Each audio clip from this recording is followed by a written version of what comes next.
নমস্কার। জি ইলেকট্রনিক্সের পক্ষ থেকে সবাইকে স্বাগত। এটা একটা ইন্ডাকশন ওভেন। তো এটার এরর কোডটা দেখুন কি আছে। দেখুন 1300 ওয়াটেজ লেখা উঠেছে এবং E0। এখন পাত্র দেওয়া নাই বলে E0 লেখা উঠছে, কিন্তু পাত্র দিলেও E0 লেখা উঠছে। তো আমার চ্যানেলে যারা নতুন, তার চ্যানেলটা অবশ্যই সাবস্ক্রাইব করে রাখুন এবং পাশে থাকা বেল আইকনটি অন করে রাখুন। এই যে এখানে তিনটে ট্রানজিস্টর আছে দেখতে পেয়েছেন, দুটো 80-50 এবং একটা 85-50। তো এই তিনটে ট্রানজিস্টরকে সর্বপ্রথম আমরা চেক করব, কারণ এটাই পিএমডাব্লিউ সেকশন, এটাই আইজিবিটিকে গেট ভোল্টেজ পাস করে।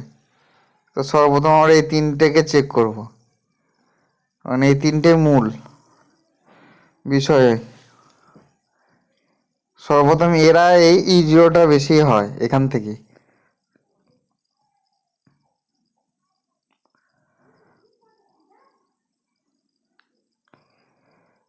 তো ট্রানজিস্টর যারা পরিমাপ করতে জানেন তারা তো পারবেন, যারা জানেন না তারা দেখে নেবেন।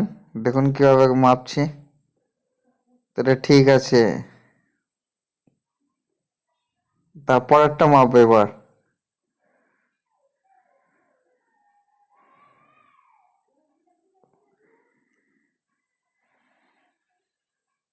হ্যাঁ, এটাও ঠিক আছে।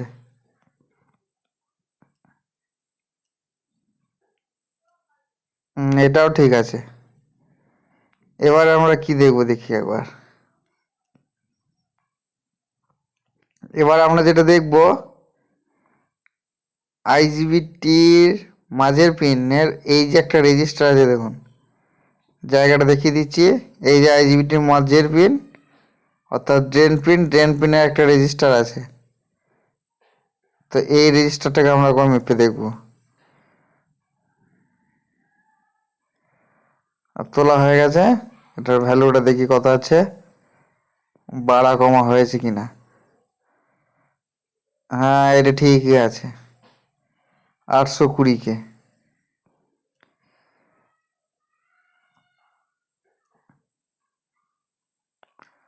তো এটা সোল্ডার করে দিচ্ছি, যেহেতু এটা ঠিক আছে। এবার একবার পুরাতন ট্রানজিস্টার যেগুলো ছিল ওগুলো আবার বসিয়ে নেব। অবশ্যই দেখে বসিয়ে নেবেন 80-50 50-50 কোথায় আছে।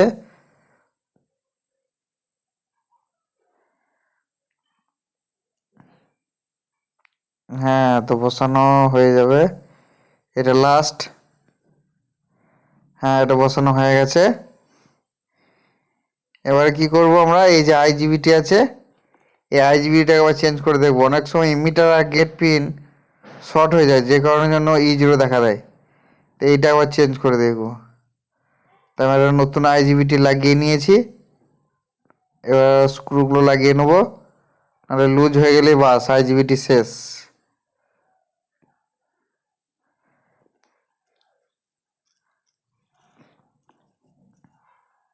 তা আমরা ভালোভাবে টাইট করে নিয়েছি। এবার সোল্ডার করে নেবো, তারপরে আইজিবিটিকে টাইট করে নেবো। লুজ হয়ে গেলে আইজিবিটি শেষ, সঙ্গে সঙ্গে ডেড, আইজিবিটি ফুটে যাবে। ফুটে যাবে না, শর্ট হয়ে যাবে।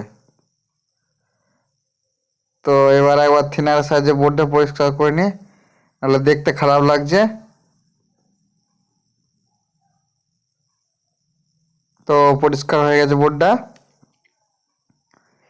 এবার একবার সমস্ত কিছু বোর্ডে একবার চাপিয়ে একবার দেখবো যে ঠিকঠাকভাবে কাজ করছে কিনা। বা এবার যদি না হয় তাহলে বুঝে নেবো মেন আইসি বা মাইক্রো কন্ট্রোলার আইসি শেষ হয়ে গেছে, আর কিচ্ছু করার নাই।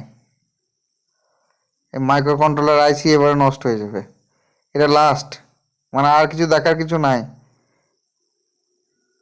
E0 এই কটা জায়গা থেকেই হবে, আর কিছু জায়গা থেকে হবে না। এবার যদি না হয় তাহলে জেনে নিতে হবে মাইক্রো কন্ট্রোলার আইসি শেষ হয়ে গেছে, কাস্টমারকে ফেরত দিয়ে দেবো ইন্ডাকশন। তো স্ক্রুগুলো সব টাইট করে নিচ্ছি। এবারে একটু থার্মাল পেস্ট লাগিয়ে নিলাম। এবার আবার চেক করে দেখবো, হয়ে গেলে ভালো, নয়তো কাস্টমারকে ফেরত দিয়ে দেবো, বলে দেবো মাইক্রো কন্ট্রোলার আইসি খারাপ আছে, চায়না বোর্ড লাগাতে হবে।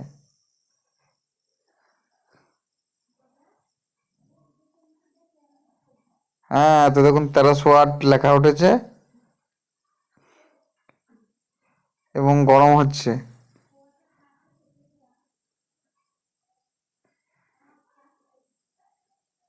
হ্যাঁ, দেখুন জলীয় বাষ্প বা জলটা একটু বাষ্প হচ্ছে। তো ভিডিওটা এতটা পর্যন্তই।